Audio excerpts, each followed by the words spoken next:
Et puis bon, bah voilà, justement, on voit ici nos piliers 1, 2, 3. Et ben, on va passer sans transition au pilier 1. Je passe le flambeau, ou plutôt le micro, à Philippe Billet qui est là et qui va aussi, je pense, on peut demander à Alain Carsanti, Nadia Belaïdi et Maud Lelièvre de le rejoindre pour cette session consacrée à la conservation. Merci beaucoup. Merci Agnès.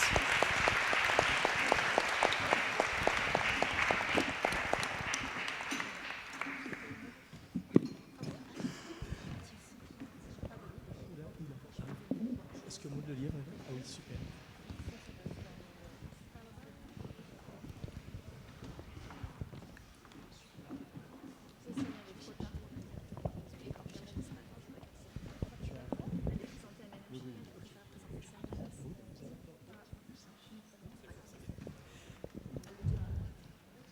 Bien, merci.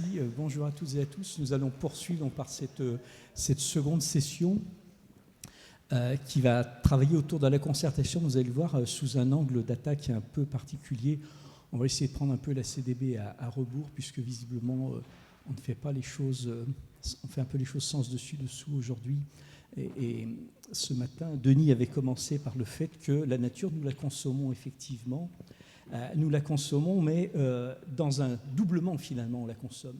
On la consomme d'abord physiquement, puisque le fait de se l'approprier par prélèvement matériel laisse un vide qui va se combler ou ne pas se combler souvent en fonction de la quantité de l'eau qu'on consomme, jusqu'à ce qu'on appelle désormais les limites planétaires, ou ce que l'on appelle dans d'autres cas jusqu'à un niveau de résilience. Et puis il y a une autre approche de la consommation de la biodiversité qui serait plus, on va dire, intellectuelle, notamment toutes les aménités environnementales qu'elles peuvent procurer, notamment le bien-être, l'aspect culturel, etc. Je me souviens toujours d'ailleurs de ces aspects culturels sur l'extinction de la biodiversité lorsque j'avais un peu plus de 2 ans, moi, à l'époque de Rio et d'autres, où mon directeur de thèse à l'époque me disait « mais pense bien à ce que serait le petit chaperon rouge en 2050 lorsqu'il n'y aurait plus le loup ». Je vous laisse réfléchir. Quels seraient les référents auxquels on pourrait s'accrocher en lisant les contes et autres. Donc cet aspect intellectuel reste également dans la consommation extrêmement important. Et pourtant, pour consommer durablement cette biodiversité, eh bien, il faut bien penser que l'humain n'est pas le seul. Il n'est pas seul en tant qu'humain, et il n'est pas seul parce qu'il n'y a pas que l'humain qui consomme des éléments d'environnement, et donc il doit partager. Il doit partager avec les autres humains, ça c'est une chose, mais aussi avec les autres entités vivantes. En un mot, puisqu'on parlait de partage des ressources et des avantages, essentiellement dans la CDB sur les questions de génie génétique et autres, il faut d'abord ne pas oublier que le partage se fait d'abord sur le partage de l'élément qui en est le support en tant que tel. Ce qui donc, nécessairement, puisque l'humain doit se placer dans un contexte où il n'est pas seul, va impliquer de se questionner sur quelle forme de partage, avec qui se partage, ce qui va donc interroger sur la place de l'humain dans les éléments de biodiversité. Et finalement, on peut s'interroger, est-ce qu'on va mettre le loup dans la bergerie pour protéger le troupeau, ou est-ce qu'on va mettre le loup en dehors de la bergerie pour conserver le troupeau ? Finalement, est-ce qu'il y a une compatibilité entre ces éléments du consommateur par rapport au milieu dans lequel il va pouvoir éventuellement évoluer ? Et les interventions de cette matinée vont prendre un peu une approche un peu paradoxale, sous un autre angle, sous une autre vision du partage que l'on pourrait en avoir. Est-ce que c'est un intérêt partagé ? Est-ce que c'est un partage d'intérêts ? Est-ce que c'est un accaparement sans partage ? Bref, ce sont des questions qui vont servir de fil conducteur dans cette matinée, en traitant d'abord, et on le verra avec Alain Carsanti, de questions d'ingérence. Vous allez voir de quelque chose d'assez subtil dans ce cadre-là, où le partage peut être imposé insidieusement sous le prétexte d'aide. Et je pense que les éléments de prétexte vont servir de fil conducteur, puisque Nadia Belaïdi nous parlera après des peace parks, donc des parcs pour la paix, où sous le prétexte d'une idée généreuse, l'on va pouvoir réorganiser la gestion des espaces, où finalement on s'interroge en définitive sur la place de l'homme dans ceci. Et Maud Lelièvre conclura ou pas, plutôt sous forme d'ouverture, sur le questionnement que j'évoquais justement avec la question du loup, c'est de savoir si on doit avoir une protection intégrale où on aurait une déshumanisation de l'environnement au sens de enlever l'homme, ou au contraire, est-ce qu'on peut avoir une approche beaucoup plus faible où l'homme reste présent et savoir finalement si la renaturation ou la naturation peut s'accommoder de l'humanisation ou de la déshumanisation de l'environnement dans ce cadre-là. Et donc, sans plus tarder, je vais laisser la parole à Alain Carcenti, donc, qui va nous traiter des questions d'ingérence. Tu peux prendre le pupitre si tu veux là-bas ou rester ici. Je peux rester ici, c'est peut-être plus simple parce que j'ai l'impression. Voilà. Bon, donc bonjour à toutes et à tous. Donc je vais vous faire un pas de côté un petit peu pour parler de cette question de l'ingérence environnementale et de la protection de la biodiversité dans les pays en développement. Alors, qu'est-ce que c'est que l'ingérence environnementale ? Bon, classiquement, ça renvoie, disons, à une intervention d'acteurs internationaux, qu'ils peuvent être des acteurs privés, des acteurs publics, sur un territoire qui relève de la souveraineté d'un pays tiers. Ça, c'est donc très classique. On voit bien effectivement ce que ça veut dire.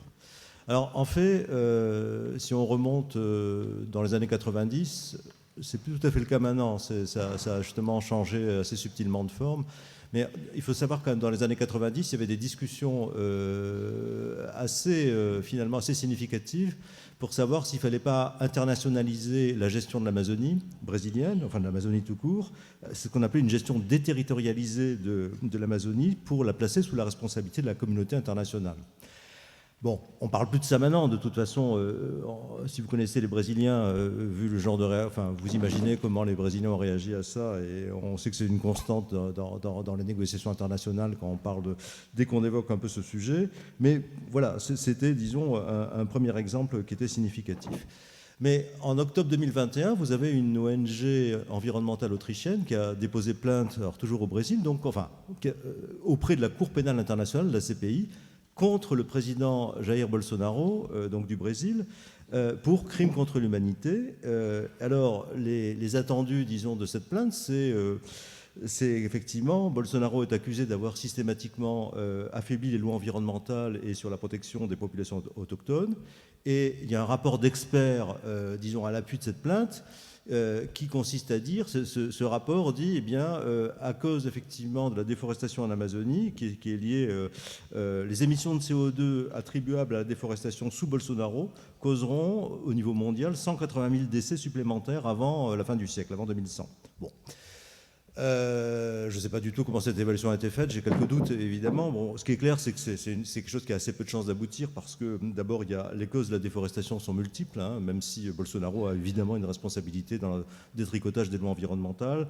Et on a un problème classique d'imputation directe, c'est-à-dire comment est-ce qu'on peut éventuellement imputer directement une surmortalité à la déforestation. Donc ça posera des problèmes qui seront, à mon avis, insurmontables. Mais en tout cas, c'est intéressant parce que ça prouve. Alors ça, c'est à mettre en rapport aussi avec toute une discussion sur la tentative, ça va t'intéresser, enfin tu dois le savoir, d'introduction de la notion d'écocide effectivement, dans le statut de la Cour pénale internationale, bon, ce qui n'est évidemment pas encore fait, il y aura beaucoup de résistance, mais on voit bien effectivement que on peut mettre en relation effectivement ces deux choses. Alors, on retrouve classiquement la tension entre le principe de souveraineté sur les ressources naturelles, souveraineté nationale, qui était proposé à Rio en 92, avec, au fond, l'autre principe qui est celui de la responsabilité autour des biens communs. Biens communs, c'est-à-dire effectivement la protection du climat et de la biodiversité. Et quand je dis biens communs, je fais bien une distinction entre les ressources forêts, qui appartiennent sans contexte au Brésil, par exemple, ou au Congo, si vous voulez, ou à l'Indonésie, qui sont vraiment des ressources sous la souveraineté. Et je pense qu'il n'est pas question de parler effectivement de biens communs à propos des ressources. Par contre, il y a des services qui sont les services que rendent effectivement ces ressources, qui sont des services écosystémiques qui, eux, peuvent avoir une caractéristique de bien commun, effectivement de bien commun, ou de bien public mondial, si vous voulez prendre une autre expression. Alors, l'ingérence environnementale, donc cette notion, elle est critiquée. Par, on peut prendre la slide d'après, je ne sais pas où on en est là, oui, enfin je pense que c'est ça. C'est la slide d'après, si vous pouvez passer, voilà. Elle est critiquée d'abord de manière assez classique par, il y a des vieilles critiques autour du nationalisme. Bon, typiquement le nationalisme brésilien, c'est le respect absolu de la souveraineté, le droit au développement qui est effectivement par lequel, qui s'est manifesté déjà lors disons, des premières discussions climatiques, les pays du Sud n'ont pas voulu prendre d'engagement quantifié sur la réduction de leurs émissions au nom du droit au développement. Et maintenant, c'est aussi au nom de la dette écologique, c'est-à-dire en disant il y a une dette écologique des pays du Nord, historique sur le climat ou autre, et donc voilà.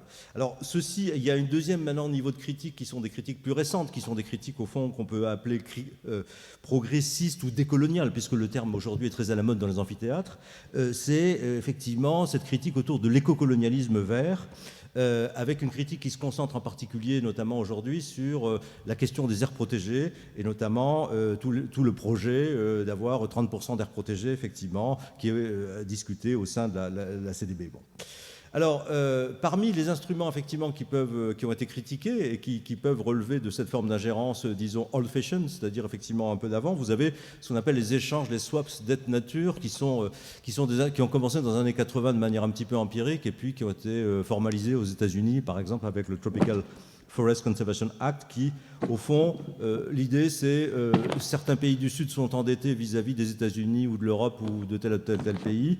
On fait un accord d'allègement de la dette bilatérale à condition que l'allègement de sa dette, les remboursements de la dette soient affectés non pas aux pays créanciers, mais soient affectés à des investissements, par exemple dans les aires protégées. Alors ça a été fait.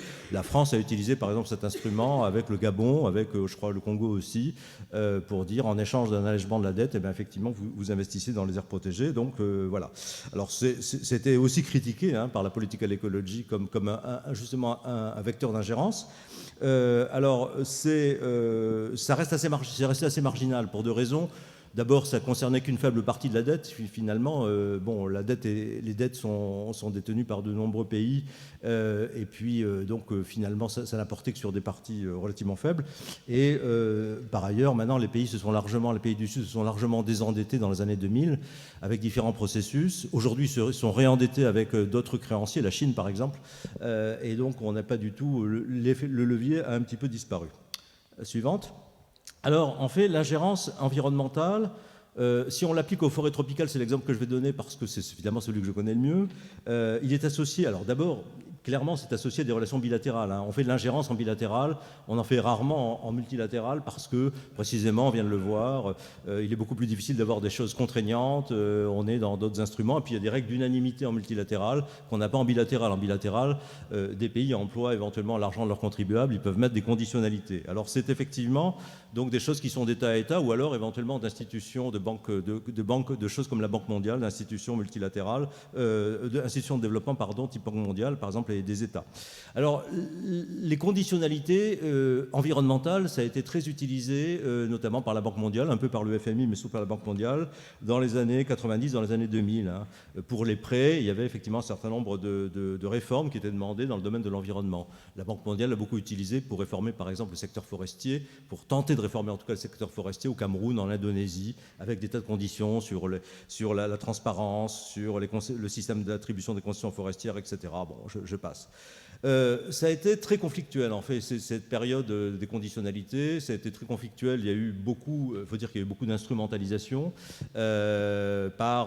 disons, de mise en accusation, les fameux diktats du FMI, de la Banque mondiale, sur l'environnement, y compris sur les forêts, par exemple en RDC, ont été...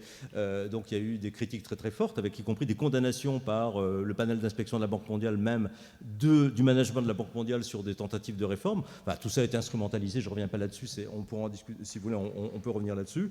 Et puis, de toute façon, ça a posé beaucoup de conflits. Et très vite, ces conditionnalités ont également atteint leurs limites. D'abord, le désendettement, on en a parlé. Également un gros malaise au sein des institutions comme la Banque mondiale, où effectivement, à bout d'un moment, plus personne n'a voulu faire des réformes dans le domaine du foncier, dans le domaine des forêts tropicales, voire dans le domaine des barrages, parce que ça provoquait trop de conflits, ça provoquait y compris des mises en danger des carrières des fonctionnaires de la Banque mondiale qui se risquaient à vouloir faire des choses, parce qu'ils étaient condamnés par des systèmes, effectivement, ce qu'on appelle le panel d'inspection, et ça posait véritablement de problèmes. Il y a une forme d'immobilisme qui s'est installée, disons, à la fin des années 2000. Alors, on a eu surtout un basculement vers quelque chose de nouveau, qui est ce qu'on appelle le paiement en résultat ou le paiement à la performance. C'est un basculement qui est en cours, qui est relativement contrarié. Si vous voulez, il y a une critique assez classique qui dépasse le cas de l'environnement, c'est une critique de l'aide publique traditionnelle au développement. Il y a de vieux débats là autour de ça. En gros, ça ne marche pas très bien, c'est assez inefficace. Il y a une critique qui était très forte de l'approche traditionnelle qui consistait à équiper les ministères, à leur donner des moyens, à former du personnel, etc. etc. Bon, on voit que ça ne marche pas, l'argent est souvent détourné ou utilisé à d'autres choses. Et l'idée, le basculement s'est fait d'ailleurs dans le secteur de la santé dans les années 90, c'est de dire on va changer d'approche, on va donner un minimum d'argent au départ aux différents pays. Le téléphone, c'est pas moi. On va donner un minimum d'argent pour qu'il y ait un peu d'investissement, mais l'essentiel de l'aide se fera une fois que le résultat est atteint. On va se mettre d'accord sur les objectifs et on va à ce moment-là payer ex post une fois que les résultats seront atteints. Par exemple, dans le domaine de la santé, on va payer sur un programme de vaccination quand on nous apportera la preuve que tant d'enfants ont été vaccinés contre la rougeole, par exemple, ou telle et telle chose. Voilà. Une fois qu'on s'atteint le niveau. Alors, c'était très bien vu cette histoire parce que, au fond, c'était très bien reçu par les pays, notamment qui ont dit pour une fois, on va respecter notre souveraineté, puisque de ce point de vue, c'est nous qui nous débrouillons sur les moyens. Ce qu'on a appelé aussi un mécanisme hands-off, c'est-à-dire effectivement, on ne touche pas, on ne s'ingère pas dans les politiques, on laisse les pays décider des politiques et des mesures qu'ils veulent employer. L'important, c'est le résultat. Une fois que le résultat est atteint, on paye. Alors en fait, ce principe, on va l'obtenir pour REDD+. Ça va être la base philosophique du mécanisme REDD+, pour les forêts, sur lequel je ne vais pas revenir, etc. L'idée, c'est de dire qu'il y a un niveau de référence, donc il y a et on paye une fois qu'il y a une baisse de la déforestation par rapport à un niveau de référence qui a été effectivement admis. La Norvège va beaucoup utiliser des mécanismes de type REDD+, notamment, mais va très vite s'écarter du principe du paiement-résultat. C'est-à-dire qu'ils vont remettre des conditionnalités parce que très vite, on s'aperçoit quoi ? On s'aperçoit que ce n'est pas possible de laisser, dans le domaine de la biodiversité, des forêts tropicales, complètement les pays décider des mesures. Parce qu'il est évident qu'il serait impossible pour la communauté internationale de payer pour un pays qui déciderait effectivement d'expulser massivement des populations autochtones des forêts pour les protéger, voire de tirer à vue sur des gens qui voudraient rentrer dans des... etc. Ce n'est pas possible.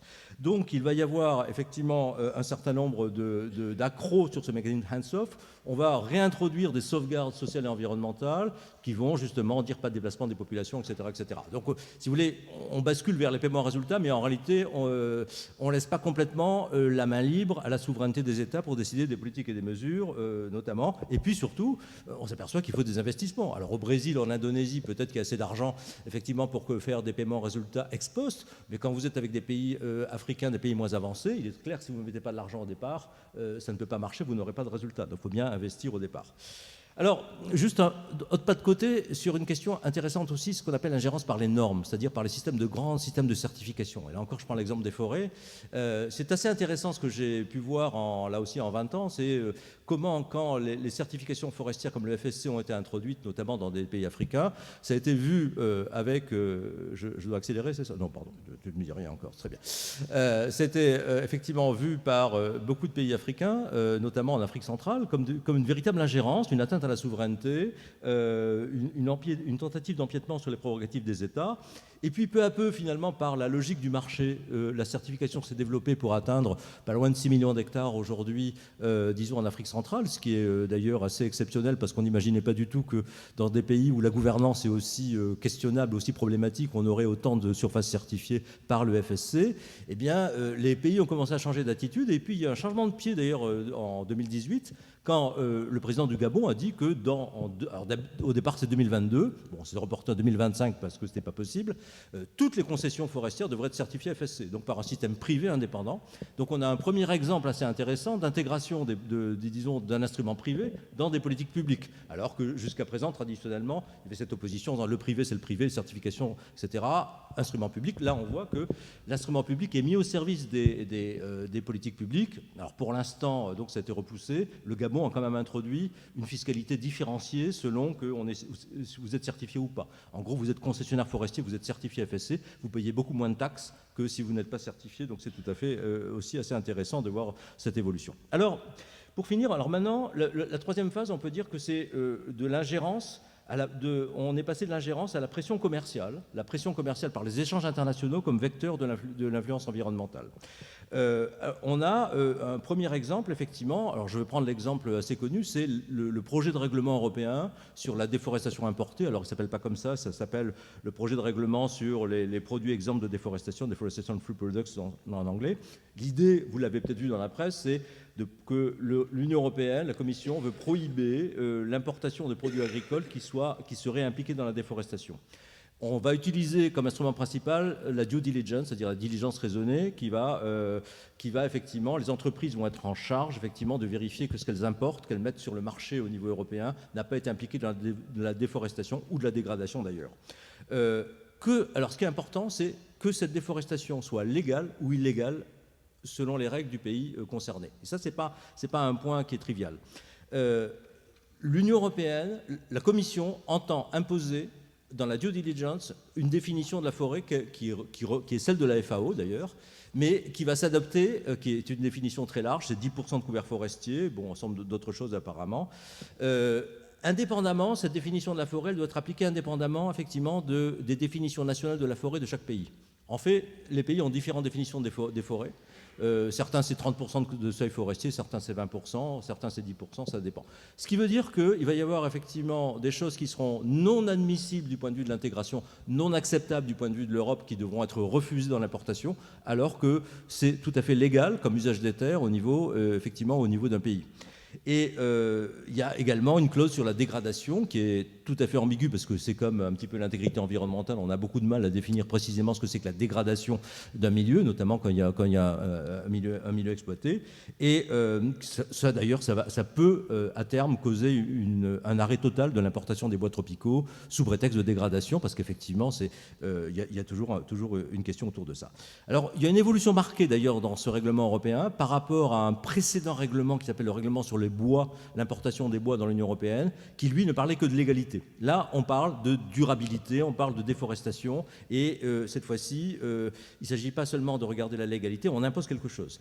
Ça fait beaucoup de débats au sein de la Commission européenne. Il y a d'ailleurs un mémo qui a fuité, qui a dit que ça pose un véritable problème parce que c'est une ingérence par rapport aux définitions de la déforestation, par rapport à direct challenge to the national sovereignty over land use decision, c'est-à-dire que là, il y a un problème. D'ailleurs, les Britanniques, qui ne sont plus dans l'Union européenne, comme vous le savez, donc également ont quelque chose de similaire, mais eux, ça se base uniquement sur la légalité. C'est-à-dire que si la déforestation est légale au niveau d'un pays, ça peut rentrer sur le territoire. Bon, vous voyez que là, on est sur quelque chose de beaucoup plus dur du point de vue européen.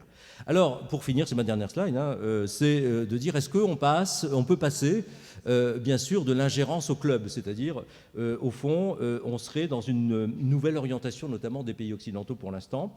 C'est-à-dire que les clubs, c'est l'idée qu'on va faire du libre-échange uniquement avec les pays qui adoptent des normes, en tout cas soit les mêmes normes que nous, ou en tout cas qui ont des normes qui soient acceptables. À la fois environnementales, peut-être demain sociales, sur le travail des enfants, etc., etc. Il y a discussion sur le cacao autour de ça. Est-ce que on peut dire que c'est peut-être aussi la version écologique de la mondialisation entre amis que Jeannette Yellen a évoqué récemment, effectivement, parce qu'on est dans une phase un petit peu de démondialisation. Et on peut penser tout de suite, bien sûr, au projet d'ajustement carbone aux frontières de l'Union européenne, qui vraiment rentre dans cette logique de club, les clubs nord-ossiens, pour reprendre l'exemple puisque c'était Nordhaus, je crois, l'économiste qui a le premier parlé de ces éléments de club. Alors, donc on passe de cette notion de conditionnalité, qui était finalement assez peu efficace, à des logiques de club qui s'appuient sur la souveraineté commerciale des puissances importatrices. Si vous voulez, la souveraineté revient dans cette affaire. C'est-à-dire qu'on fait de l'ingérence indirecte, d'une certaine manière, à travers effectivement l'affirmation d'une souveraineté dans le domaine des échanges commerciaux. Alors le paradoxe, et je vais terminer là-dessus Philippe, c'est que pour que ça marche, d'une certaine manière, ça veut dire qu'il faut continuer à importer un certain nombre de produits. Par exemple, du soja d'Amazonie. Par exemple, effectivement, du cacao de Côte d'Ivoire ou du Ghana. Et le problème, notamment pour le soja, par exemple, c'est que de plus en plus de consommateurs veulent consommer local. On a en Europe et en France des projets d'autonomie protéique, c'est-à-dire de remplacer le soja, etc. C'est-à-dire que si, effectivement, on est dans un paradoxe, c'est-à-dire que pour continuer, d'une certaine manière, à influer sur les politiques environnementales des pays tiers, il faudrait continuer à importer des produits. Et en même temps, on a d'autres politiques qui visent, effectivement, à se défaire de la dépendance à ces produits. L'exemple du soja étant un exemple tout à fait particulier. Voilà, je vous remercie.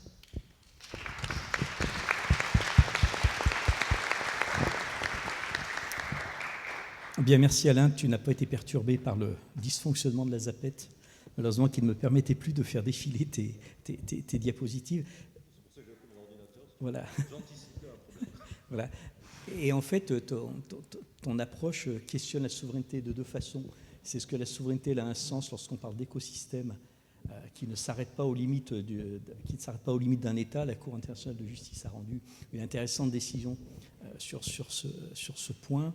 Et ensuite, deuxième interrogation, c'est est-ce que la souveraineté garde un sens également par rapport à tout ce que tu as évoqué s'agissant de ces ingérences. Alors, elle pourrait le garder en tant que tel dans la mesure où on peut accepter qu'il y ait une immixtion sur les territoires, mais parce que par la souveraineté, c'est ça, la force que l'on a juridiquement, et de l'autre, les ingérences un peu rampantes que tu évoques fait que finalement on a une espèce de gouvernance mondiale de la biodiversité. Mais nous en reparlerons après le jeu de questions-réponses. Je vais passer la parole à Nadia Belaïdi qui va nous traiter des parcs pour la paix. Tu as besoin, vérifie qu'elle fonctionne. Je te laisserai l'autre micro. Donc c'est...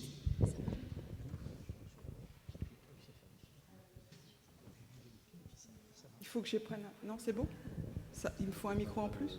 Quelqu'un prenne le relais là-haut. Donc pour 15 minutes. Hein. Ouais. C'est bon, ça fonctionne. C'est bon.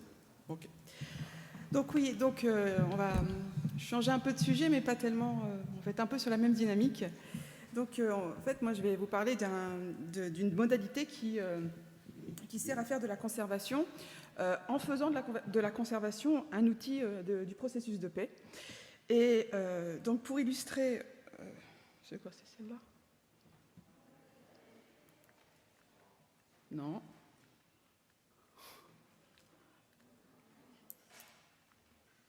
C'est ça, voilà. Bon. Donc pour illustrer cette démarche, donc je m'attacherai à l'expérience des Peace Parks, donc des parcs de la paix, et on va voir que la différence est importante avec parcs pour la paix.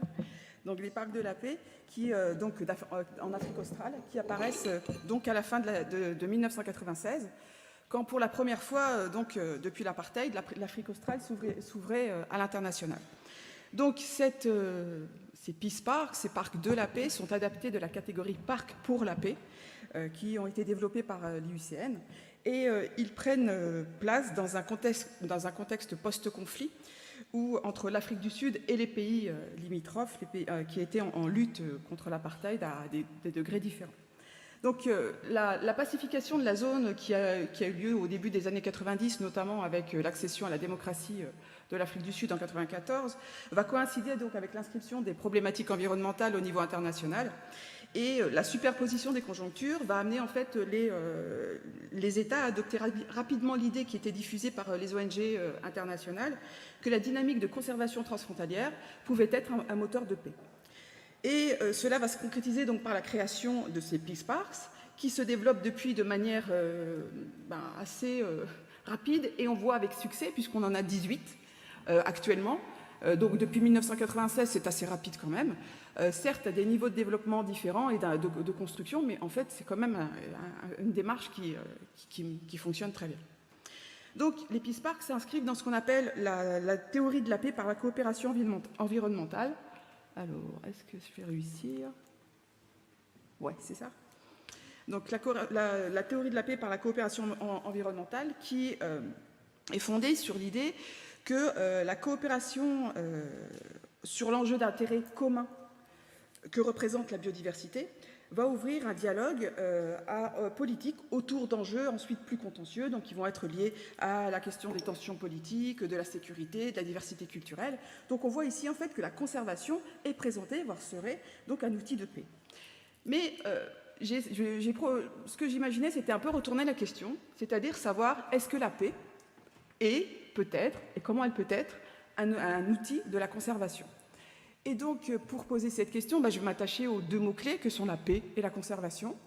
Et pour ensuite, ce qui va m'amener, à la fin, peut-être à poser juste une petite ouverture, quelques réflexions conclusives relatives justement à la protection de la biodiversité en tant que commun. Et peut-être comment la CDB et les débats actuels, ces négociations dans ce cadre, y participent. Donc, du point de vue... j'essaye de...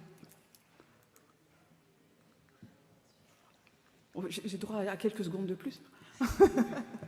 C'est celle-là, voilà, c'est celle-ci. Donc du point de vue de la conservation, donc il y a, je le disais, les Peace Parks, c'est une adaptation en fait de la catégorie Parc pour la paix de l'IUCN, donc qui vise à articuler des aires protégées pour promouvoir la paix et la sécurité entre des territoires. Donc les Peace Parks, eux, en fait, vont adopter cette logique, mais ici, la conservation transfrontalière a été immédiatement pensée comme un outil de justice sociale, et un outil de justice sociale entre les groupes de population, pour répondre à l'objectif de restitution qui imprègne tout le processus de paix en Afrique australe. Alors, je pense que je n'ai pas besoin de m'étendre là-dessus. Vous savez qu'en Afrique du Sud et australe, la conservation et donc les espaces naturels ont servi d'outils. Ah, super. D'accord, on n'entend pas, merci. Ah, ça me permet de faire ça un peu, c'est bien. Donc, on servi d'outils de domination blanche sur le territoire. Oula, je m'entends très bien là. La conservation a donc été une des modalités principales de la gestion sociale et elle a permis en fait d'expulser et d'exclure les populations africaines de leurs terres, tout en réservant en fait aux populations blanches des territoires au nom de ce qu'on appelle le développement séparé, qui est donc le terme d'apartheid. Donc l'idéologie a été exportée vers la Namibie et le Zimbabwe, puisque l'Afrique du Sud considérait ces deux pays comme en fait son arrière-territoire, une extension de son propre territoire. Et donc aujourd'hui, on aspire en fait à un changement et à une profonde transformation sociale en vue donc de réduire les énormes disparités entre les groupes de population. Et donc, il y a eu tout un processus, donc vous connaissez la commission Vérité et Réconciliation, mais cette commission, si elle a réussi à engager un processus de justice transitionnelle, c'est-à-dire qu'elle a permis d'aborder le passé pour reconnaître les souffrances des victimes et donc permettre aujourd'hui un dialogue social et politique, en fait, elle n'a pas permis d'atteindre cette question de la restitution, donc, qui est abordée autrement par d'autres modalités, dont celle-ci. Donc pour faire ça, pour pouvoir parler de restitution et pour pouvoir inclure l'ensemble des populations, les Peace Parks vont s'appuyer sur une figure qui est l'aire de conservation transfrontalière. Pardon, c'est l'autre. Voilà, c'est ça. Donc, qui est l'aire de conservation transfrontalière. Alors ça, c'est, si vous vous souvenez, la première carte que vous avez vue, il y avait un énorme parc au milieu. C'est le Kadza Zambezi Transfrontier Conservation Area, qui fait près de 245 000 km². C'est sur ce parc, sur cette aire que moi je travaille, qui ferait près de 245 000 km², qui réunit 5 États. Et qui est vraiment en fait sur la zone de front, qui engage la zone de front en fait entre l'Afrique du Sud, la Namibie, le Botswana et le Zimbabwe, qui était donc sur les lignes, les lignes directes en lutte contre l'apartheid. Donc je vais me baser en fait sur cette ère-là en fait pour discuter après. Donc ce que va faire l'Afrique du Sud, c'est construire ces grandes aires de conservation transfrontalière. Et vous le voyez, en fait, il ne s'agit pas seulement d'avoir des aires protégées. Et puis on a des aires protégées de différents statuts, on a des réserves forestières, on a des zones de conservation, on a des zones de gestion de la faune, on a des réserves de biosphère, on a des parcs nationaux.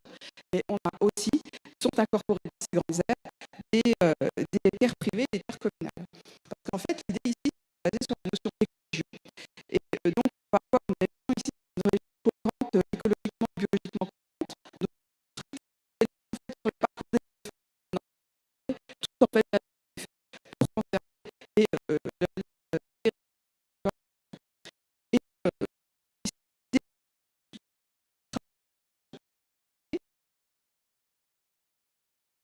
sur la protection d'un site spécifique.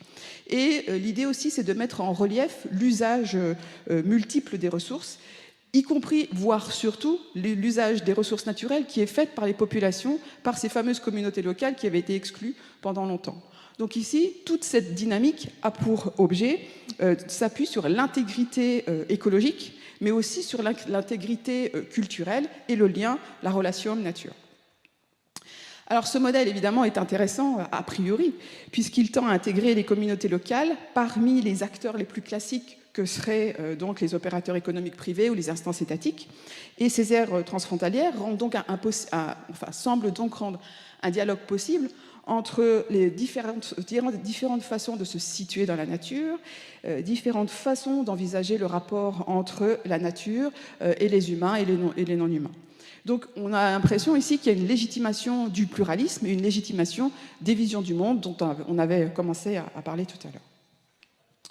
Et donc, cela semble pouvoir amener à valoriser, voire même à réhabiliter des savoirs, des pratiques locales, voire des pratiques traditionnelles, puisqu'on a aussi des peuples autochtones sur ce territoire, et à des fins certes de gestion de la biodiversité, mais qui permettent de valoriser tout ça.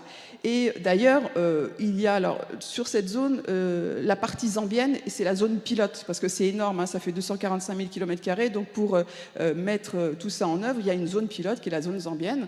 Et donc en Zambie, on a mis en place des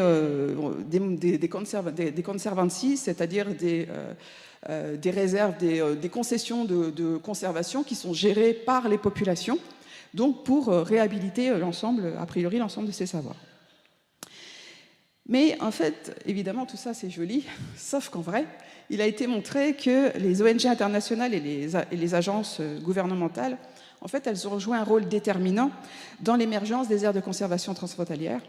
Et en fait, elles continuent à le faire aujourd'hui dans la mise en œuvre, donc en s'appuyant sur ces fameuses conservancies, mais aussi parce que la gestion communautaire des ressources naturelles, qui est la règle, en fait, qui est la manière de faire de la conservancies, hein, elle est définie et organisée par les pouvoirs publics. Pour vous le dire rapidement, si on regarde l'accord de coopération qui a donné naissance à ça, certes, on part bien d'une problématique environnementale, puisqu'on part des éléphants, mais en fait, cette coopération, cet accord de coopération, en fait, il ne vise pas le développement d'un plan de gestion commun pour gérer le problème de la surpopulation d'éléphants ou dans ce statut dans la zone, alors que ça aurait pu être possible. Hein, c'était facile en fait à mettre en place avec les législations existantes, etc. Et à partir de là, on aurait pu imaginer se saisir de questions de conservation telles que la destruction de la végétation par les éléphants, le contrôle des maladies, la chasse illégale, le contrôle du tourisme, les améliorations dans les parcs, puis ensuite aller un peu plus loin sur des questions contentieuses, type quelle place pour les populations dans tout ça, etc. Donc non, l'accord de coopération, c'est pas du tout ce qu'il a fait. L'accord de coopération, il s'est certes basé sur les éléphants, mais il s'est basé sur les éléphants pour faire un objet de coopération pour le développement.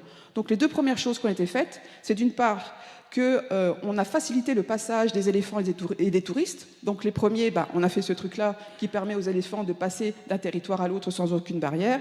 Et pour les touristes, on a enlevé les barrières douanières. Et la deuxième chose qu'on a faite, c'est qu'on a développé des commodités d'accueil et de distraction pour les touristes, ces fameuses conservancies, qui ont donc été l'objet de cet accord de coopération. Donc, alors oui, ça... Alors, comme on était quand même à la FRB et qu'on parle un peu de recherche, je me suis permis cette petite diapo parce que pour comprendre ce qui se passe, en fait, il faut travailler sur les dialectiques qui sont mises en place en réalité dans ces accords de coopération et dans l'ensemble des dispositifs normatifs qui sont mis en place. Donc moi, je travaille sur les valeurs sociales de la nature et la manière dont les populations, les groupes sociaux et les différentes sociétés inscrivent, priorisent, hiérarchisent ces valeurs sociales parmi les autres valeurs sociales. Donc j'ai produit ce truc-là que je vous montre juste comme ça pour dire que même endroit on sait faire ce genre de choses.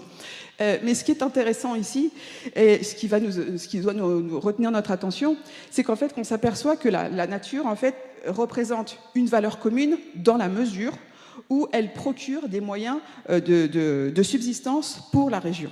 C'est ça ici, la valeur commune qui est inscrite dans cette idée de coopération de coopération environnementale.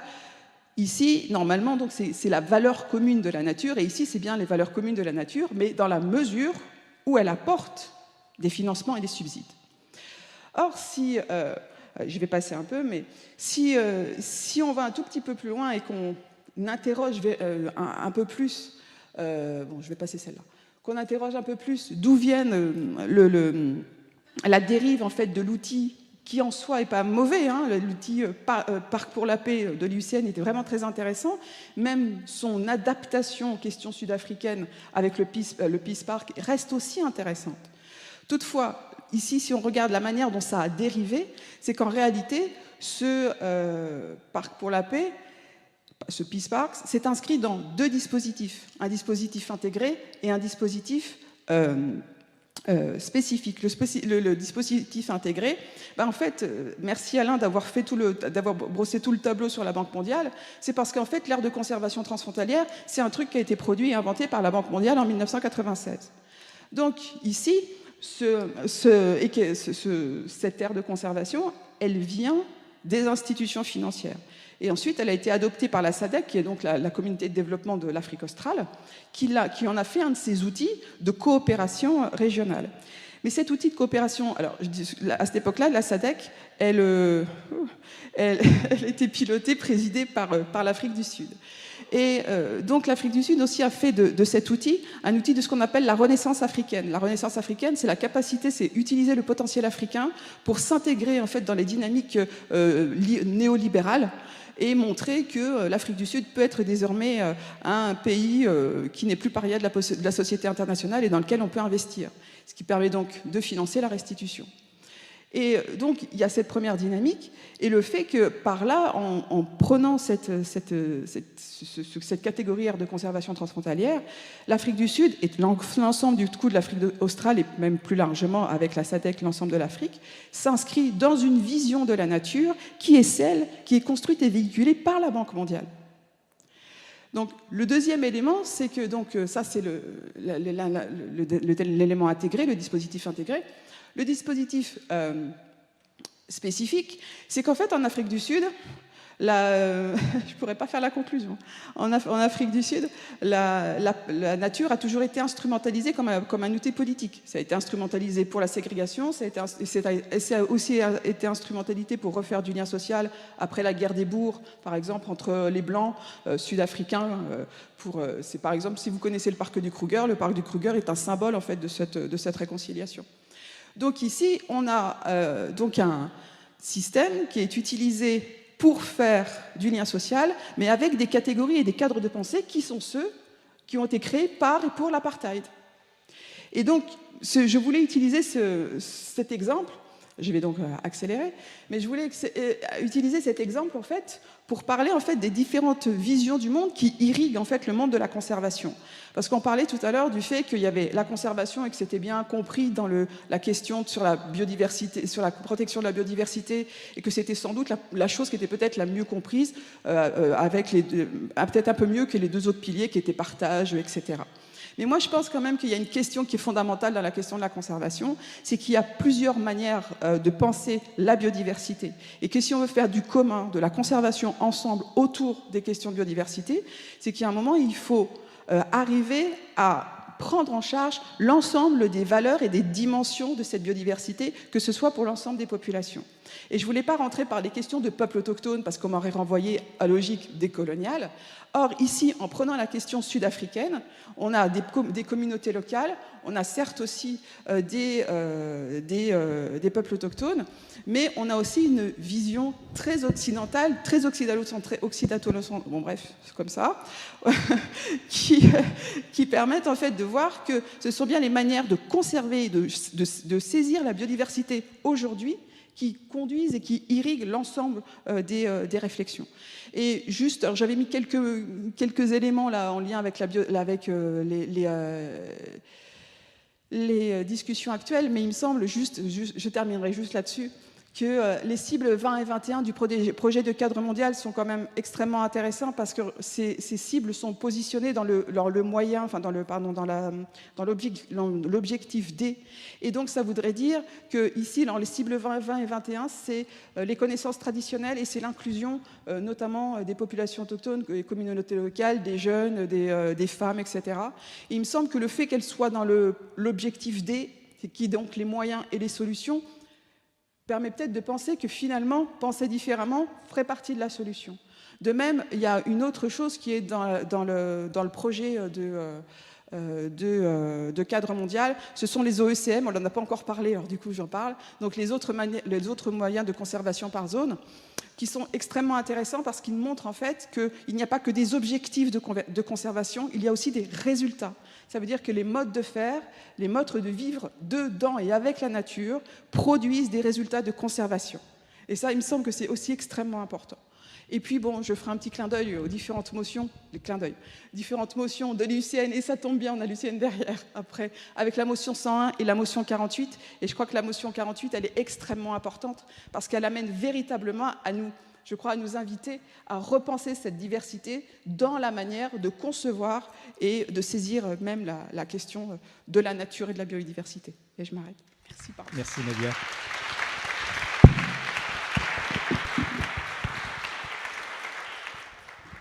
C'est toujours un déchirement de devoir t'arrêter. C'est presque une tragédie où les actrices mettent des heures à mourir en scène. Bien, alors, je note 2 points communs dans vos 2 interventions, 2 éléments qu'on retrouve de façon récurrente. Tu vas voir la question de la communauté. L'un évoquait les biens communs, tu évoquais les communautés humaines notamment, et puis l'autre élément assez déterminant, me semble-t-il, c'est la question de territoire, qui a comme irrigué vos deux interventions. Et on va conclure toujours sur ces questions territoriales et donc d'espace avec Maud Lelièvre pour savoir finalement... sur ces bases-là, comment peut-on avoir une protection forte ou une protection faible ? Comment est-ce qu'on fait ce grand écart entre une nature où finalement peut-être est-ce que la protection forte passe par l'absence de l'homme, ou au contraire peut l'exiger, ou alors est-ce que la protection faible, c'est forcément ce à quoi on aboutit si on laisse l'homme dans le milieu ? Donc pour 15 minutes, merci.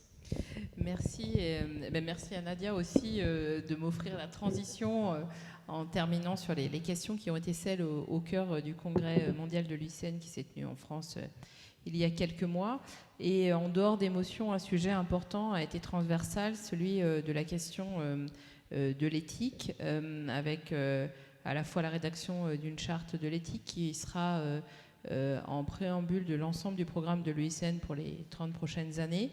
Et puis cette question de l'éthique qui a posé une question simple, comment habiter la Terre autrement, et qui peut-être ne répond pas forcément à toutes les questions, mais en répond pour partie. Effectivement, la question aujourd'hui, c'est de savoir quel type d'espace on veut, pour quel type de population, quel élément on privilégie, dans quelle échelle de valeur. Et en dehors des peuples autochtones, la question se pose effectivement dans beaucoup de territoires avec des oppositions qui seront au cœur des échanges internationaux et des négociations internationales des prochains mois. Moi, je voudrais revenir sur ou plutôt vous présenter un exemple qui est celui de la liste verte de l'UICN, alors qui n'apporte pas toutes les réponses, mais qui apporte quelques réponses sur la conciliation des différentes conceptions de protection, et puis qui essaie de répondre non pas de façon unanime et globale, mais de donner des réponses différenciées en fonction des territoires et en fonction des objectifs. Peut-être pour avoir quelques chiffres en tête, au début de l'année 2022, la base mondiale des aires protégées, elle compte aujourd'hui 250 000 aires protégées terrestres, soit un peu plus de 15% de la surface, et 18 000 aires marines protégées, soit presque 8% de la surface maritime mondiale. Et les pays sont tous confrontés à cette recherche de savoir comment, pour atteindre ces objectifs internationaux, il est nécessaire de protéger leur territoire, d'avoir des solutions globales et intégrées, et comment on a une protection qui est efficiente et pas l'accumulation de labels ou de réglementations qui seraient assez peu efficientes. En gros, comment parvenir à concilier la protection des écosystèmes, la protection des espèces et les activités humaines. Donc le référentiel liste verte de l'UICN ouvre une voie médiane de négociation. Il a la capacité de s'adapter sur différents territoires et donne des résultats probants. On a aujourd'hui 60 sites, dont 25 francophones, et c'est une clé importante du débat. 60 sites inscrits, on a 600 sites engagés, qui correspond à peu près à 60 pays, 300 experts et plus de 1000 partenariats.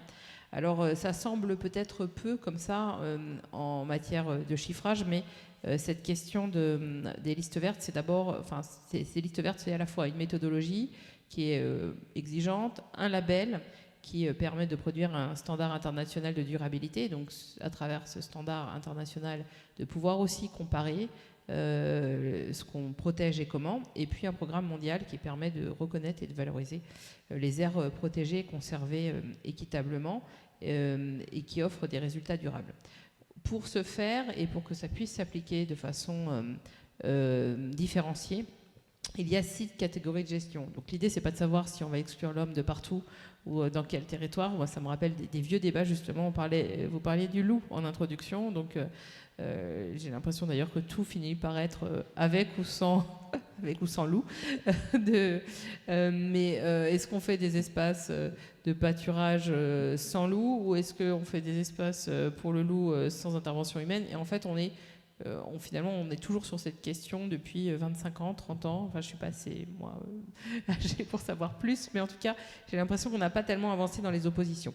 Donc, sur cette idée dans cette idée de liste verte, avec ces 6 catégories de gestion, on va de la protection intégrale aux aires de gestion durable. Et quand on échange au sein de l'UICN, au sein de l'UICN ça va, mais parfois avec des acteurs extérieurs, ils disent en fait, vous ne faites pas le choix de protéger vraiment la planète. Si, parce que si on met des aires de protection fortes partout, soit ça ne fonctionne pas, soit ça donne des résultats moins probants. Je vais donner 2 exemples français aux 2 bouts de la chaîne. D'abord, la protection forte. On a par exemple les réserves biologiques intégrales de l'ONF qui fonctionnent très bien. On a de façon générale les parcs nationaux, le parc des Écrins par exemple, qui applique cette protection forte, et c'est possible. Et à l'autre bout, on a d'autres protections qui sont plus souples. Par exemple, le parc marin de la Côte Bleue, qui est un exemple que j'aime beaucoup, qui est d'ailleurs la seule zone de protection Natura 2000 en mer, et qui ne fonctionne et qui n'a fonctionné que parce qu'il y a eu cette intelligence et cette concertation. Aujourd'hui, les principaux défenseurs, c'est la fédération de pêche, qui ont été des acteurs d'emblée, qui ont permis à un moment donné, lorsqu'il y a eu des réformes territoriales, de conserver le parc marin, alors que peut-être que la tentation préfectorale était de se dire qu'on n'avait pas besoin, dans cette zone-là de la France, d'une multiplicité de systèmes de protection. Donc la réussite, elle repose bien sur 4 piliers, la gouvernance, la conservation, la planification et la qualité de gestion. Et c'est parce que ces 4 piliers se complètent qu'ils permettent de protéger de façon différenciée les aires. Et la question centrale, c'est bien la question de la gouvernance et la question de la concertation. Je reviens sur le parc marin de la Côte Bleue. On a aujourd'hui 2 réserves intégrales. Et ce sont les pêcheurs qui ont demandé les arrêtés de réglementation pour une durée illimitée. Donc c'est vraiment un exemple réussi que j'espère ou que je rêve voir demain dans d'autres espaces, peut-être avec des fédérations de chasse ou autres. Il faut bien rêver un peu, c'est l'objet de la recherche et c'est l'objet de la FRB.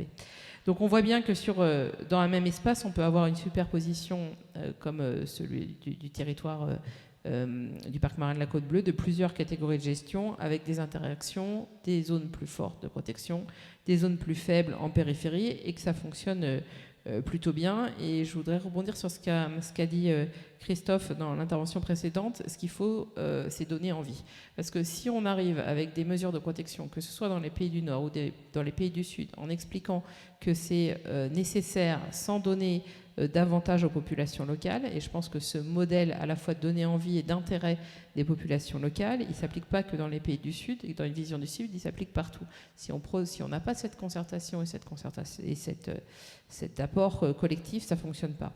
Alors on travaille nous à étendre le système de gestion sur d'autres questions, des questions qui étaient un peu périphériques dans l'objet de la liste verte, aujourd'hui sur la question des réchauffements climatiques, voire dans le cadre de la liste verte, comment apporter de nouvelles solutions.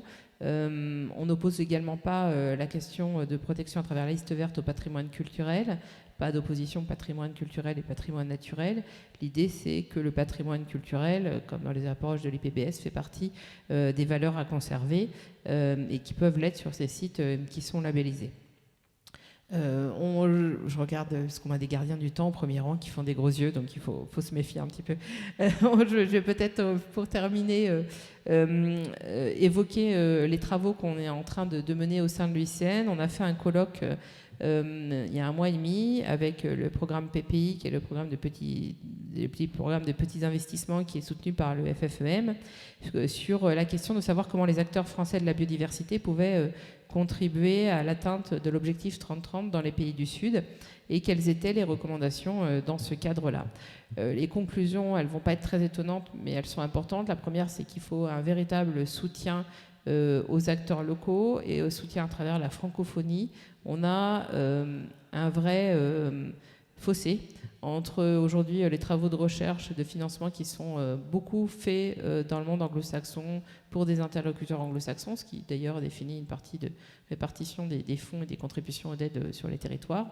Et puis il y a des acteurs de terrain dont d'ailleurs le français n'est pas forcément la langue maternelle et qui, à travers cette communauté, essaient de faire valoir des programmes. Donc nous, c'est ce qu'on porte. On a lancé au moment du congrès de l'UICN un réseau francophone pour soutenir toutes les ONG, tous les acteurs et tous les experts sur le terrain. Et c'est vraiment cet enjeu, c'est vraiment aussi de pouvoir faire de l'échange d'expérience et d'expertise entre acteurs qui ne sont passés par l'anglais. Et pour ce faire, j'en profite d'être ici, c'est qu'on est toujours en recherche et en complément d'experts, de gens qui pourraient s'investir dans ce programme qui regroupe aujourd'hui 23 pays et sur lequel on a des financements directs et indirects d'un certain nombre d'interlocuteurs. Et à tout niveau, l'échange d'expérience et d'expertise est important.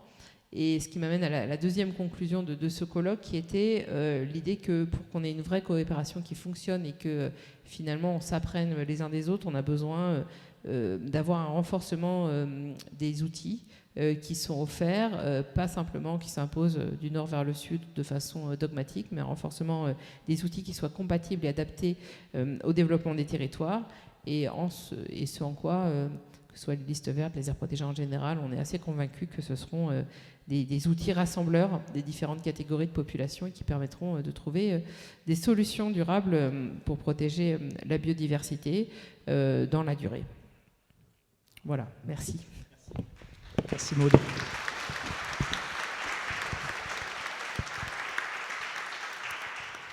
Bien, merci. Comme précédemment, nous allons passer à un jeu de questions-réponses pendant 12-15 minutes. Le micro va circuler. Merci beaucoup. En attendant, je vais vous interroger sur un point, finalement, une question qui assez transversale de vos interventions. Est-ce qu'on peut faire confiance à l'homme pour gérer la nature ? En ce sens, parce que je prends un certain nombre d'exemples, comme l'a montré Alain, on peut être instrumentalisé par le biais d'ingérence. Certaines populations, on les enlève. Est-ce qu'on les enlève parce qu'on ne leur fait pas confiance ou est-ce qu'on les enlève pour d'autres raisons un peu plus obscures ? Et finalement, par l'expérience qu'on peut avoir de certains types de gestion de biodiversité, je pense à la Grande Muraille Verte par exemple, au Comité scientifique français pour la désertification, donc la 3e convention de Rio, on travaille sur ces questions et on se rend compte qu'en laissant gérer la Grande Muraille Verte par les populations, ça fonctionne un temps jusqu'au moment où l'environnement devient fonctionnel et qui ensuite, dès lors qu'il n'y a plus cette surveillance, est consommé. Parce qu'en définitive, c'est ce qu'on recherchait sur place, c'est d'avoir un élément pour pouvoir manger, ni plus ni moins. Et donc, on se pose la question de savoir comment est-ce qu'on peut apporter, non pas une gouvernance, et j'emploie le terme qui a été employé en réunion, un contrôle des populations sur la gestion de l'environnement, parce qu'ils ont peut-être d'autres objectifs que ceux que peuvent avoir des Occidentaux sur leur territoire. Oui ? Qui se lance ? Nadia.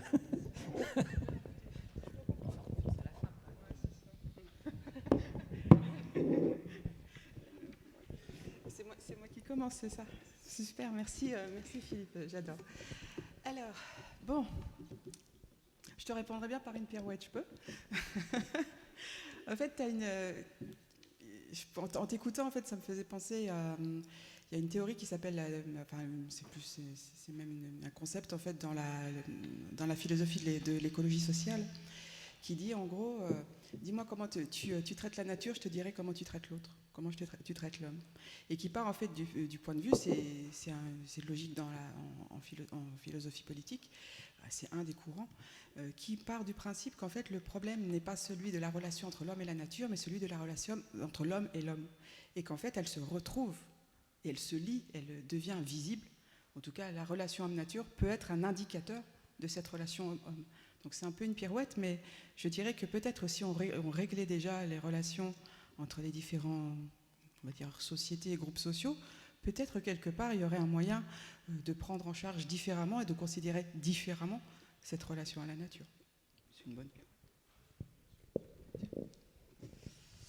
Alors moi j'ai Une autre réponse, il ne faut pas faire confiance à l'homme, il faut faire confiance à la femme. Et ce n'est pas du tout une boutade, c'est un exemple avéré. On supporte beaucoup de programmes avec le programme PPI, plus de 200 associations. Et en fait, une des clés d'entrée, c'est qu'on a vu que fonctionnait très bien le travail avec les communautés villageoises et les communautés de femmes. Il y a et à travers des exemples très concrets, ce ne sont pas des exemples théoriques, mais parce que dans un certain nombre de cultures, c'est la femme qui a la gestion du foyer, qui a donc le rapport à l'utilisation du bois, où elle va le remplacer si elle est accompagnée par des foyers améliorés, donc elle ne va plus déforester. C'est la femme qui va décider, si elle est accompagnée, de remplacer la viande de brousse par de l'alimentation d'élevage. Et ça, c'est des exemples très concrets qui ont fonctionné.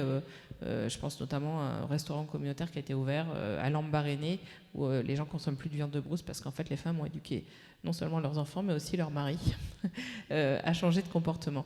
En dehors de la boutade, je pense que la clé, elle vient dans la capacité d'accompagner le changement.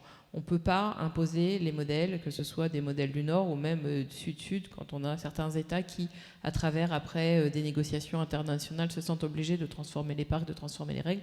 Ça ne fonctionne pas.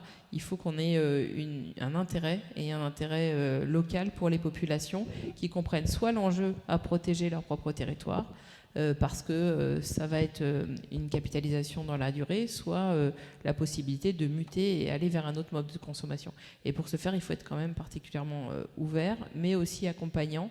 On sait que les programmes très courts ne fonctionnent pas. Ils fonctionnent le temps de présence dans les pays, et puis quand les fonds s'arrêtent, si on n'a pas mis en place un modèle qui fonctionne, ça s'arrête aussi, et les résultats s'arrêtent, et c'est pas possible. Oui, je vais essayer de répondre à ta question, mais alors en reprenant ma casquette d'économiste que j'avais un peu abandonnée pour les relations internationales, je dirais que il y a effectivement des tensions permanentes. Il y a des, disons, l'exemple que tu donnes de la muraille verte, on le voit tout le temps, c'est-à-dire que le but, effectivement, même quand on plante des arbres, le but ensuite des gens, c'est de pouvoir effectivement utiliser ces arbres comme ressources et donc les couper et pas forcément les replanter pour différentes raisons. Pour moi, il n'y a pas 36 solutions. Je pense que, en gros, on a des instruments qui s'appellent, par exemple, les paiements pour services environnementaux. Il y a deux solutions qui, d'ailleurs, peuvent se combiner. C'est que soit on arrive effectivement à créer des systèmes avec les populations qui permettent d'avoir une activité économique qui est récurrente et qui va être rentable. Ça peut être du tourisme, ça peut être effectivement une autre activité avec des produits forestiers non ligneux ou un certain nombre de choses. Donc ça, c'est de l'investissement. Et quand ça marche, si ça marche effectivement, à ce moment-là, on peut passer à autre chose, disons. Soit il y a une tension permanente, et il y a plein de situations où il y a une tension permanente entre les intérêts de court terme, entre les besoins des gens et effectivement les questions de conservation. Et là, la seule solution, c'est de financer, c'est de payer les gens pour que finalement ils conservent la nature, qu'ils conservent les forêts. Et on peut très bien le faire. Je dirais que la révolution transformationnelle, ça serait, on fait ça très bien. En Europe, on paye les gens pour produire depuis la Seconde Guerre mondiale. Effectivement, donc du coup, on les paye aussi pour mettre des pesticides, etc., etc. La révolution, ça serait effectivement de considérer de payer les gens pour qu'ils puissent avoir des activités de conservation de la nature, de production de services écosystémiques. Bon, je pense que je ne vois pas très bien comment on pourrait échapper à ces deux solutions. Le reste, c'est de la philosophie politique sur laquelle je ne vais pas rentrer. Merci. Y a-t-il des questions ? Oui. Alors, questions brèves et réponses. Oui, ça va être rapide. Moi, je voudrais avoir une précision. L'IUCN et l'IPBES sont des organismes dans lesquels les scientifiques sont amenés à travailler, à produire des travaux. Je voudrais savoir comment les scientifiques travaillent en lien avec les deux organismes. Est-ce que ce sont les mêmes ou est-ce que, en fait, c'est deux mondes séparés? Et donc, comment conçoivent-ils leur travail en commun, puisqu'on parle de coopération? Je pense que la pression est pour moi. Merci. Peut-être pour répondre de façon brève. Donc, l'UICN, c'est des organisations et des États, mais c'est également 15 000 experts de haut niveau. Et pour beaucoup spécialistes dans leur domaine, ils sont également les représentants de leur pays ou d'organisations internationales ou de leur domaine d'expertise à l'IPBES. C'est le cas de Hilde et Germont en Europe, qui siège au bureau de l'UICN international et à la fois représentante chef de file pour l'IPBES et au bureau de l'IPBES. Donc il y a des liens réguliers et importants. Et par ailleurs, de l'autre côté, l'UICN siège en tant que partie dans à la fois les conventions internationales et dans un certain nombre de groupes de travail, ce qui lui permet d'apporter en tant qu'entité son expertise. Effectivement, ce serait dommage que ces différentes instances ne se parlent pas, mais elles se parlent à travers leurs experts, notamment. D'autres questions, monsieur? Merci. J'avais une question pour monsieur Karsanti sur la thématique de l'ingérence par les normes ou l'ingérence environnementale. Si je prends le cas emblématique des conflits éléphants, population locale au Gabon, il y a un aspect qui est complètement passé sous silence, qui est celui que sous couvert de la conservation des aires protégées sur lesquelles prolifèrent les populations d'éléphants, on passe complètement le fait que les populations locales sont en conflit parce qu'elles ne comprennent pas qu'on conserve les éléphants au détriment de leurs champs. Et donc, quelque part, en voulant respecter des engagements internationaux, on se met en conflit avec les populations locales qui ne comprennent pas justement l'intérêt du pourquoi de cette conservation-là. Comment on gère ce genre de situation Merci. Oui, ben ça, c'est effectivement un problème tout à fait classique. La question des relations hommes-éléphants au Gabon, effectivement, dans pas mal de pays d'Afrique centrale, mais également ailleurs, effectivement, ça se pose. Alors, est-ce que c'est des engagements internationaux? Oui, en partie. Disons, ça fait partie aussi Enfin, il y a toujours quelque chose qu'il faut quand même.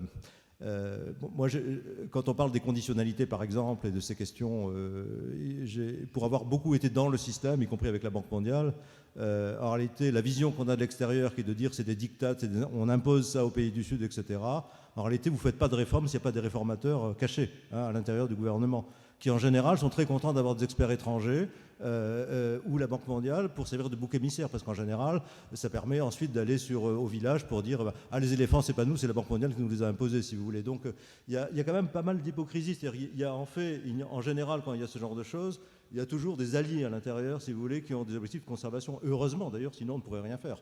Si c'était une simple imposition, ça ne marche plus. Ça, c'est très clair. On n'est plus du tout dans une situation aujourd'hui.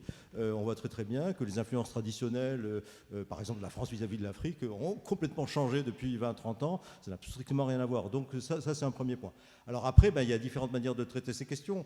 Là, c'est plutôt des questions techniques. Je dirais que la première des choses, c'est d'avoir des systèmes d'indemnisation, par exemple. Bon, c'est ce qu'on fait, parce que ces problèmes, on les a avec le loup, avec l'ours, effectivement, en France, par exemple. Bon, alors ça marche pas très bien, mais bon, ça c'est plutôt les questions etc. Mais enfin, on a quand même un moyen d'atténuer un peu les tensions, c'est de dire s'il y a des dégâts aux cultures, effectivement, à ce moment-là, on va effectivement avoir des systèmes d'indemnisation, ce qui suppose là aussi des systèmes de financement, etc. Donc voilà. Après, je n'ai pas de réponse plus satisfaisante à vous offrir. Merci Alain. D'autres questions, monsieur? Est-ce qu'on peut avoir un micro, s'il vous plaît, sur la partie droite, de l'amphi. Merci. Oui, bonjour.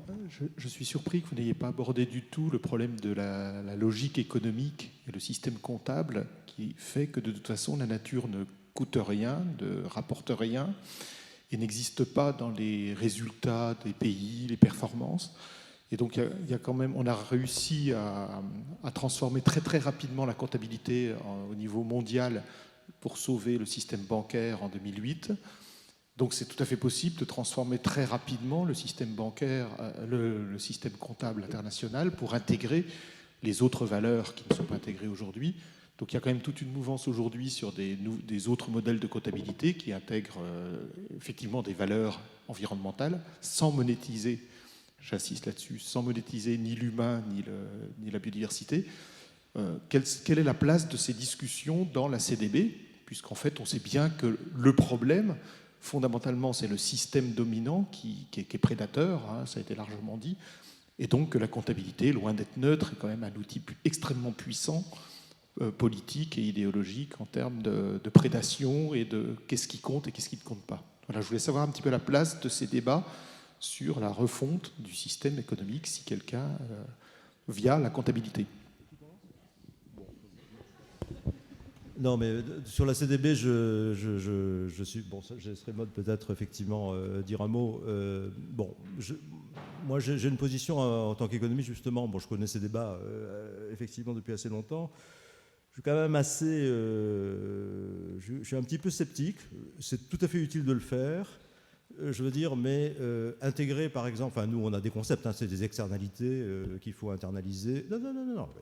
Si vous voulez, si vous mettez ça une comptabilité, si vous mettez une comptabilité effectivement écosystémique, par exemple, dans les budgets nationaux, c'est très bien, mais comme m'a dit une fois un haut fonctionnaire, c'est pas ça qui va payer les fonctionnaires à la fin du mois. Hein. C'est pas parce que vous mettez un certain nombre de prix sur la destruction ou soit en actif, soit en passif, que vous allez effectivement changer un certain nombre de choses. Les entreprises peuvent le faire. Je veux dire, les entreprises, elles intègrent, par exemple, de plus en plus un prix implicite du carbone, par exemple, qui leur permet de prendre des décisions, mais c'est une décision effectivement interne. Sur la biodiversité, j'ai un peu plus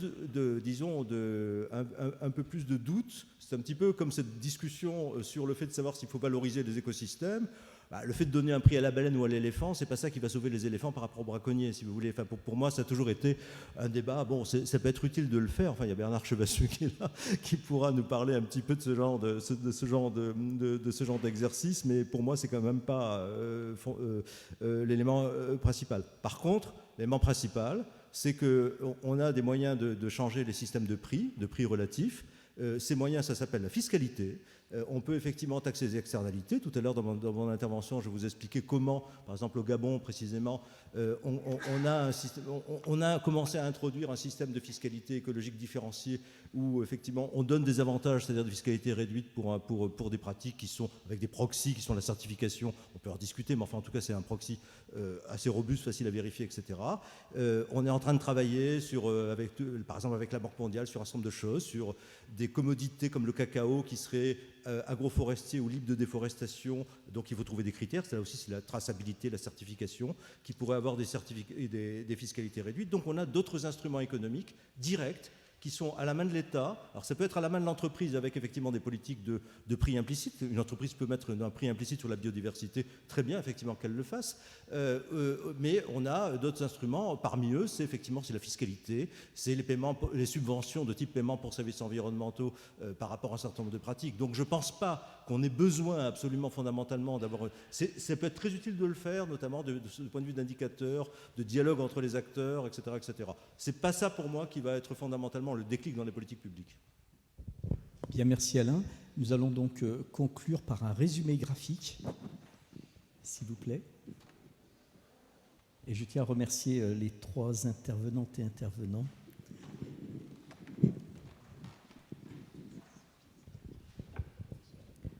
Voilà, espèce d'espace et territoire.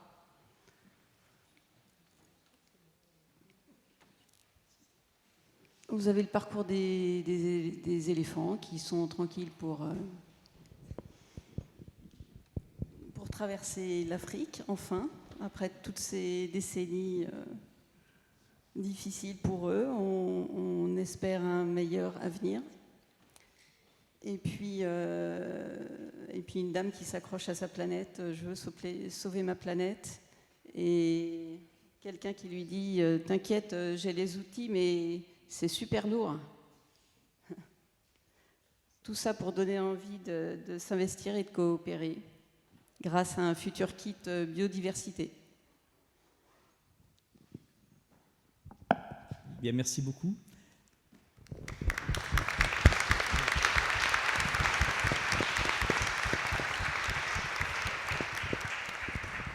Hélène ?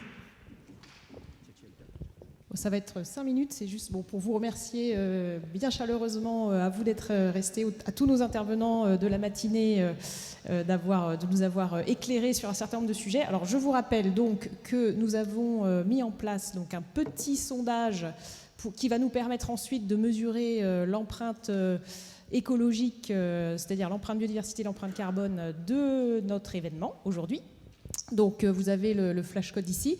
Alors il faut remplir toutes les cases, il y a une petite subtilité, c'est qu'on va vous demander à un moment le moyen de transport que vous avez utilisé, on a essayé de tous les mettre et si vous n'avez pas utilisé ce moyen de transport, il faut vraiment mettre 0 parce que nous ça nous permet ensuite de faire des pourcentages.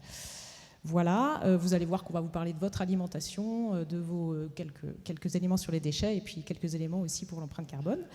Et donc, je vous rappelle que nous avons rendez-vous à 2h, donc à 14h ici dans cette même salle, et que vous êtes attendus bien chaleureusement pour un café à partir de 13h20 dans le hall. Voilà, merci beaucoup et à tout à l'heure.